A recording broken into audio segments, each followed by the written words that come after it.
Over the last couple of years, I've been shown two really powerful attacks from the back that have completely revolutionized the way I approach that position. I'm going to show you guys the first of them now. It's the double bow and arrow choke. So let's have a look. I have my opponent's back, and I will do this particular attack when I have the cross collar grip. That's all I really need. Once I have that, I know there's a high chance that I'm going to be successful with this. So with my second hand, what I want to do is reach across and take the grip on the other side, obviously making sure to keep this arm underneath this armpit. Once I have these two grips established, old school way of choking someone would be just drive my hips forwards and slide my arms down. Sliding collar choke, it's called. I don't find that choke very effective. It's very easy to defend, and it's quite crude. So to make it a lot more powerful, we turn it into the double bow and arrow, and the way we're going to do that is you're going to fall onto the same side as your attacking hand. From here, I'm ready to finish. And the way I'm going to do it is by baiting my opponent. And what I want him to do is think he can escape. So I place my bottom leg on the ground. And usually he will take that bait and he will slide his hip over and put it on the floor. Now, this is where timing is very important. If I wait too long, a good guy is going to escape. So my timing is such that as he slides his hip over, I pull this arm so that I come up onto my elbow. That will naturally start to turn his body to make him face away from me. Once here, I place my chest right behind his shoulder, really tight behind his shoulder. And the reason for that is I don't want him to be able to put his shoulders on the mat. That's the classic escape that everyone uses. They put their shoulders on the mat and they try and pop their head out under my armpit. As long as I keep my chest tight against his chest, he's not going to be able to do that. From here, my free leg. The reason I freed it is so that I can adjust my angle. I'm going to slide up into my shin and place that shin right up against his body. Now I'm ready to transition all the way to the other side, and there's a little trick that I use to do this. I don't want to fall onto my back. That's going to cause a whole bunch of issues. He's going to be lying on top of me. It's going to be difficult to move. Instead, I'm going to sit onto one butt cheek, and as I do that, I'm going to lever my elbow up, the same side elbow that's controlling his head. What that does is sits him up. So now we're in a seated position. From here, I continue the movement to the opposite side by transitioning to the next butt cheek. So I went from my right butt cheek, and now I move on to my left butt cheek, and I fall onto my left shoulder. So that's the full transition from one side to the other. From here, I want to create an angle that's going to give me the power to finish the choke. And the way I'm going to do that is to take my free leg and step it right on his hip. Fits right there on the iliac crest. From there, I'm going to push down on his hip and snake myself away. What I'm looking to do is place his neck directly over my center of gravity, my belly button. Because now I can generate my power. I can transfer my power directly through my hips and my core right into his neck. The final little detail from there is to take my free leg, the one that was stepping on his hip, and I pass it over and cross my ankles. From there, the mechanic of the choke is completely different to usual. Instead of tugging with my arms and trying to pull across his neck, all I need to do is just drive my hips forwards, and the power is translated directly into his neck. He will tap very quickly. That is the double bow and arrow choke from the back. Very, very effective.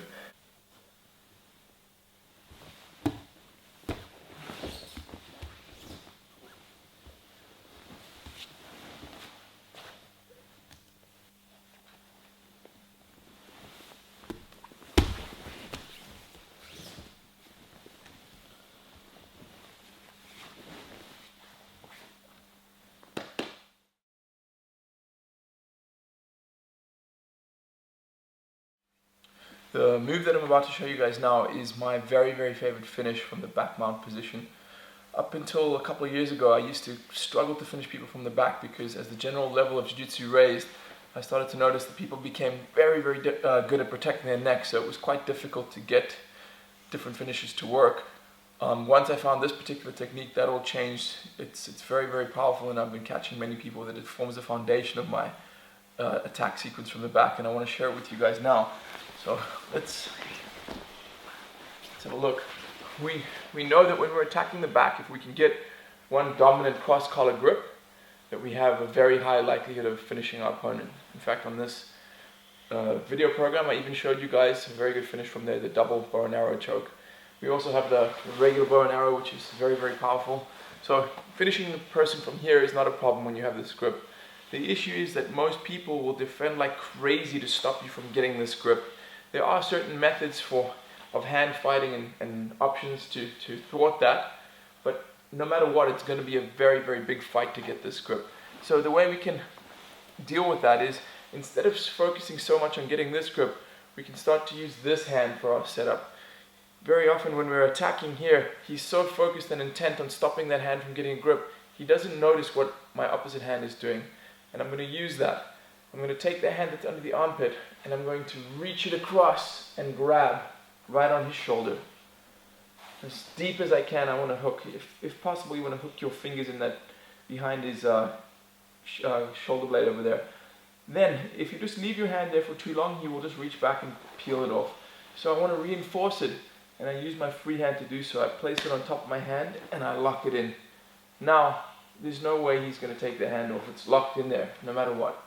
And from here, I'm going to fall onto the same side as the shoulder that I'm holding. So I will just fall onto my side. So from here, once I have my opponent on that side, I'm going to bait him into thinking that he can escape again. This way, this time I'm going to take my top leg and circle it over and hook it behind his knee. Once it's behind his knee, I let him think he's going to escape by placing this foot on the ground. He will naturally start to snake his hips over, and what I do is I just kick to assist. As I've kicked him off, I switch my hips to come up to my knees. From here, I'm ready to attack. So the way I'm going to get this attack to work really well is to get this arm far through. The deeper I get it through, the more powerful this attack is going to be. And the way to get it through nice and deep is I'm going to pull and look where I want it to go. And that reaches my arm very far through. Once I've done that, I'm looking to have this bone here at the base of my thumb right up against his carotid artery, against the soft part of the side of his neck. Once I have that, I will set the Ezekiel grip. So I'll take the 4 fingers deep inside my sleeve, keeping my wrist straight, and I will look to get this bone across underneath his jaw on his neck. This technique is so powerful though that even if you don't get that in, so very often the guy will defend, he'll tuck his head in, you can just hold his shoulder. As long as this bottom bone is on the artery over there, it's going to work. But obviously better to have this one in. Once I've set my grips, before I even move here, I attempt to finish with the Ezekiel. So I might straighten my arms, see if I can make him tap. Sometimes you can, depending on his willpower, the strength of his neck. But most often, you're going to have to adjust your position to get more leverage. And the way we're going to adjust our position is this. I'm going to fold my weight onto my shin closest to his head and sit on it. Then I will pass my free leg over, place it on the floor and pull it in up against his hip, just as if I'm in a technical mount. And now I'm going to sit him up. So what I definitely don't want to do is fall backwards. I'm just going to sit to bring him up. Again, I move from one butt cheek onto the other butt cheek to make this leg light. And then I pass it over and cross my feet.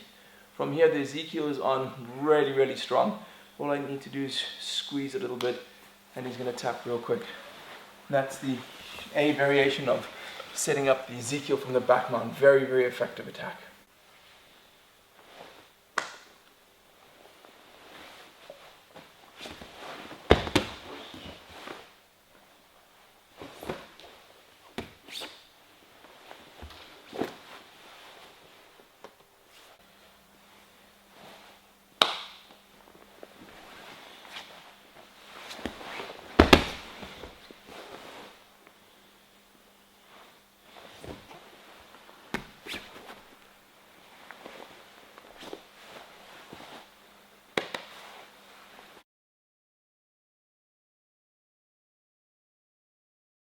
This is currently my favorite way of passing the guard. I call it the bootlace pass, and it was developed by my close friend Kevin Capel, who is someone I consider to be one of the very best black belts in the world, one of the most technical. He's used this guard pass many times against people much bigger and much stronger than him, and I've used it myself quite often, and I find it very effective. So let's have a look at how we can use it. My personal setup for it is when I feel my opponent is, I'm standing and I feel he's starting to look for that De La Riva hook. The second he starts to insert that hook, I dive my knee to the floor to neutralize that hook. And then what I'm going to do is, he will feel a lot of pain here because my shin is on his shin, and he will naturally pull his foot out, or start to pull his leg out and squaring up for the butterfly guard. And as he does that, I catch underneath his leg. That's the very first thing. So I'm sitting on his ankle, his leg between mine, and I have one arm around that same side leg. Now what I'm looking to do is grab the bottom part of the trousers of the opposite leg like that. That's the first thing I'm looking to do. What I've started to notice is, as I become better and better at this pass, very often my training partners now know that that's what I want to do, and they start to keep that leg away. If they do that, I just continue moving this way. I grab this leg here and I drive down and I pivot to pass the guard that way.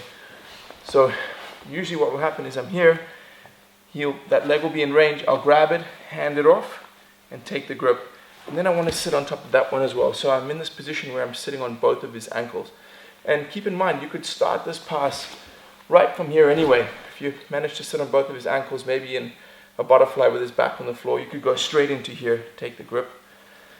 And the next grip I'm looking for is, again, underneath the leg and the same side grip, or the same grip on the opposite side, opposite trouser. Now the reason I call this the bootlace pass is because what I'm doing is, I imagine that his legs are like the two parts of a boot that I want to lace together. And the way I'm going to lace them together is by pushing my chest backwards and driving my elbows together. You'll notice what that's done is it's pinned Ollie's legs together. It's almost always the case in Jiu-Jitsu that if you can pin someone's knees together, he has very little to fight with from there. It's very, very difficult for him to attack from there. What you guys need to be aware of when you're doing this particular pass is that he can still sit up and attack you with chokes on your neck, like loop chokes. As long as you keep your chin in, it's very difficult for him to do that. So just be aware of that. If you're aware of it, it's almost impossible for him to catch you with those. Once I've loaded up like this by leaning back and pinned his knees together, I'm going to slingshot myself over his knees. So literally dive over his knees and place my shoulder on his hips and my head on the opposite side. From here, I have to really commit to this technique. If I let go of these grips and put one hand on the floor, he will pummel under and cause a whole bunch of grief for me and might start sweeping me over. So you have to really commit, no matter how vulnerable you feel, as long as you keep his knees together and these grips engaged, no matter how bad it gets, even if he flips me over with a cross face, it doesn't matter. If I keep his knees together, I can just snake out and come back. So from here, all I'm going to do is drive my shoulder and walk around, and once I've cleared his hips, this hand, the one closest to his head, releases, slides up along the length of the lapel, and I get control of his head, take my hands together palm to palm, and I've passed his guard in a very methodical and powerful way. I highly recommend you practice this technique.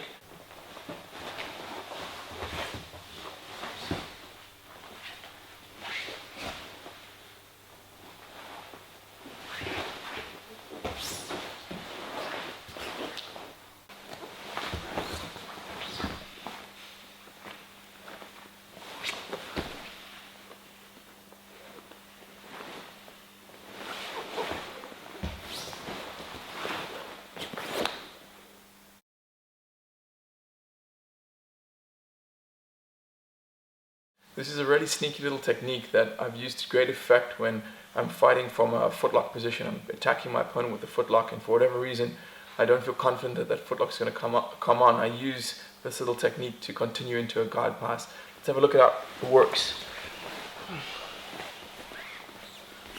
So to get this to work properly, we'd be in the footlock position.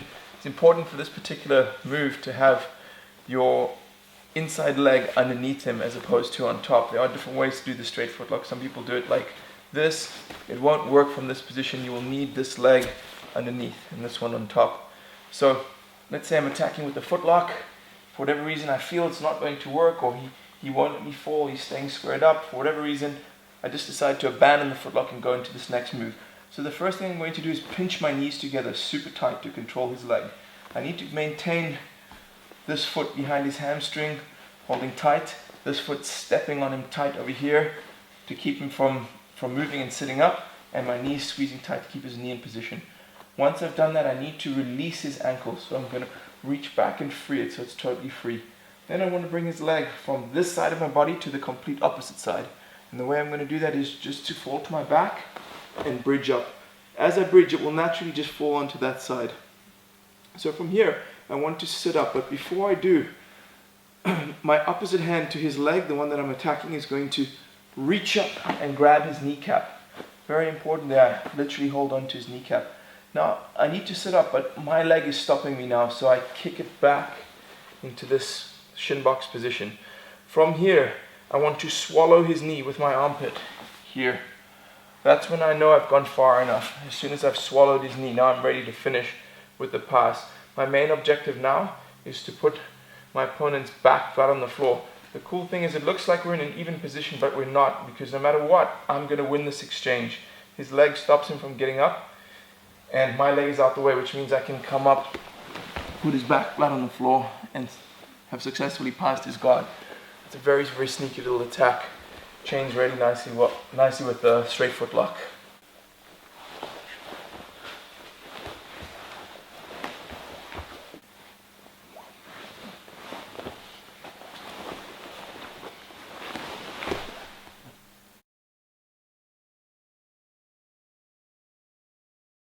One of the most satisfying moves, in my opinion, is the collar drag, and I've had a lot of success using this particular entry into it to not only use the collar drag to get your opponent to the mat when they're standing to pass your open guard, but also to take their back. So let's go over the details now. The first thing, I will use this particular collar drag from a seated guard, but not in the traditional sense. I'm not going to be sitting like this with my legs on the floor as if I was fighting in a butterfly guard or a regular seated guard position.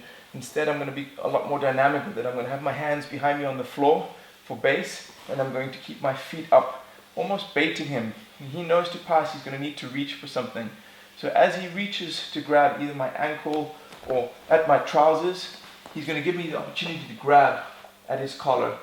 Right? I'm going to make sure I keep my feet on one of his knees at least to stop him from jumping into a triangle. And once I have this collar engaged, I'm ready to do the collar drag. So the way I'm going to do it is I'm going to place both feet on the ground so that I have one on the inside and one on the outside. The second my feet hit the ground, this basing hand is going to pull my hips to the outside. And as I do that, simultaneously, I pull my elbow in towards my hip here, not towards the floor, or not out towards the floor, in towards my hip. So as I do that, hip screwed out, I pull my elbow in, and he hits the floor. If my feet were positioned correctly, I already have the hook, or one of the hooks. Now to sit up and take the back, straight away I want to kick this leg to give me the momentum to come up. So I kick and come up. As I get up, I put my chest over his back to stop him from posturing, and then at my leisure I can look to take this hook, or if I prefer, I can roll him onto his side and look to take the hook from this position by stretching him out. The choice is yours. That is one of my very favorite moves, the collar drag into the back take.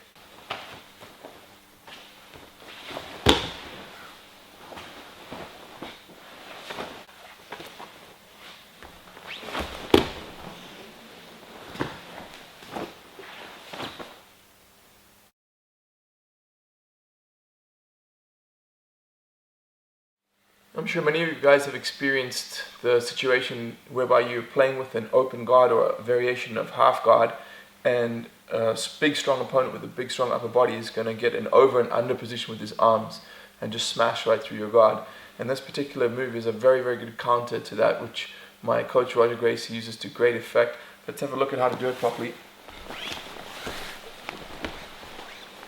So the first thing, I'm playing with this guard here, and for whatever reason I've made a mistake and I've allowed him to get this arm underneath my leg, and he's controlling this leg here, so he has this over and under position.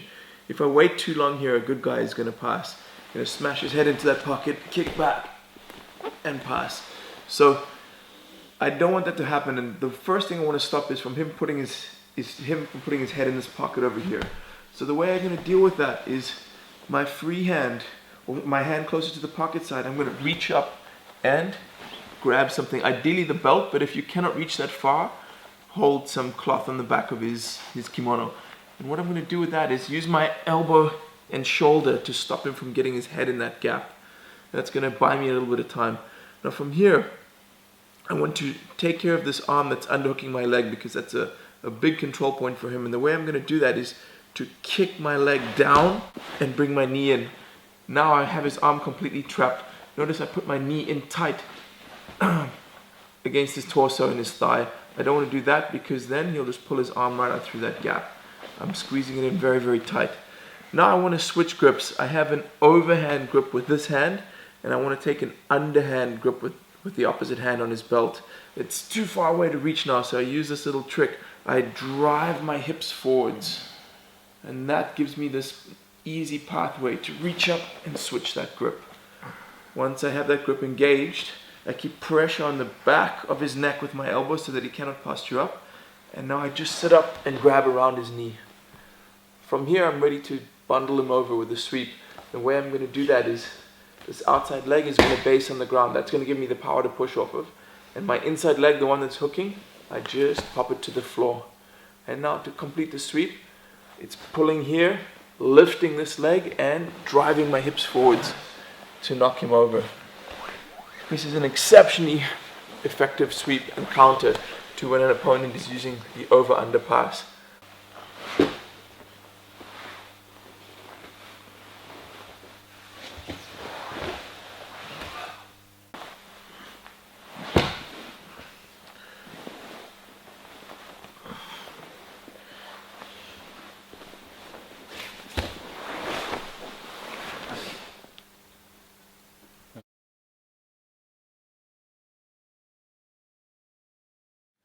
The Americana is one of the first moves many of us are shown when we start learning Brazilian Jiu-Jitsu.